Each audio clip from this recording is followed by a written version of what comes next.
৭০-৭৫ পেরোনো মন। ৭০-৭৫ পার হওয়া বয়স সম্ভবত অদ্ভুত একটা সময়। জীবনের সায়ান্নে দাঁড়িয়ে সবই তখন বড় অদ্ভুত মনে হয়।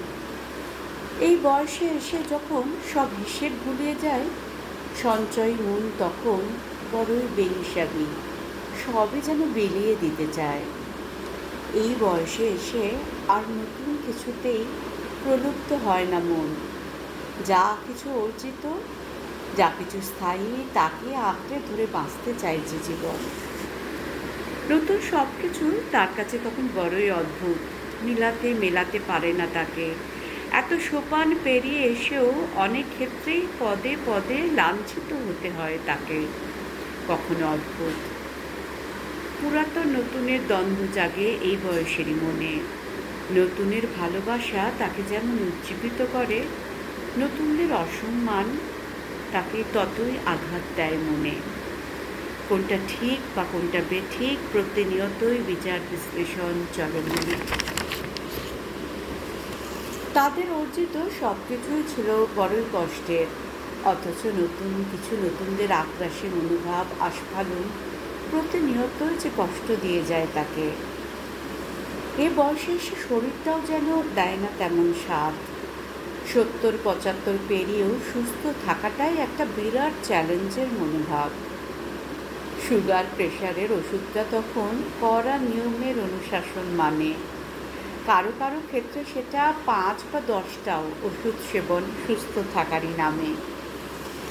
বিভিন্ন অপারেশন বা জটিল রোগ কারো ক্ষেত্রে এ বয়সেই থাবা বসিয়ে আসে। কারো ক্ষেত্রে আবার শরীর সুস্থ, অথচ মানসিক রোগ কখনো প্রকট আকার ধারণ করে। এ বয়সে এসে প্রেম যৌবন সবই উকি মেরে যায়। কখনো তারা আনে মধুর সব স্মৃতি, কখনো আবার কিছু ভারাক্রান্ত মন। এ বয়সে এসে মন আবার নতুন করে সব কিছুই ফিরে পেতে চায়। যা কিছু ভুল, যা কিছু অন্যায্য ছিল, তাকে বড়ই কষ্ট দিয়ে যায়।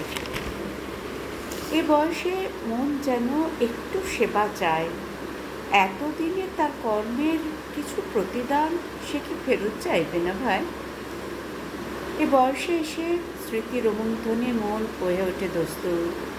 মা বাবা, ভাই বোন, প্রেমিক প্রেমিকা বা বন্ধু বান্ধব, স্বামী স্ত্রীর ভালোবাসায় হয়ে ওঠে মজবুত। এ বয়সে এসে আরাম কেদারায় মন যেন বিশ্রাম নিতেই চায়। কেউ নাতিপুতি, কেউ বন্ধুবান্ধব, কেউ বা চড়ুইবাতির মন্ত্রেই উজ্জীবিত হয়। এ বয়সে এসে ওয়ার্ডসওয়ার্থ, সেলি, কেটস, বায়রন মনেতে উকি মারে। ড্যাফোডিলসের মতো সর্ষে ফুল বা হলুদ ক্ষেত মনেতে বারংবার উকি যে মারে। এ বয়সে এসে রবীন্দ্রনাথ ঘুরে ফিরে আসে মনে।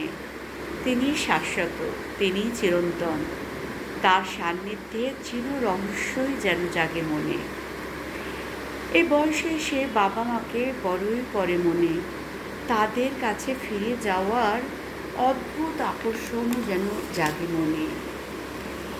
এই বয়সে এসে মৃত্যু ভয় ক্রমশ ঘনীভূত হয়। ১ দশক বা বড়জোর ২-১ দশক পরেই ঈশ্বরের সান্নিধ্য লাভ হবে যে ভাই।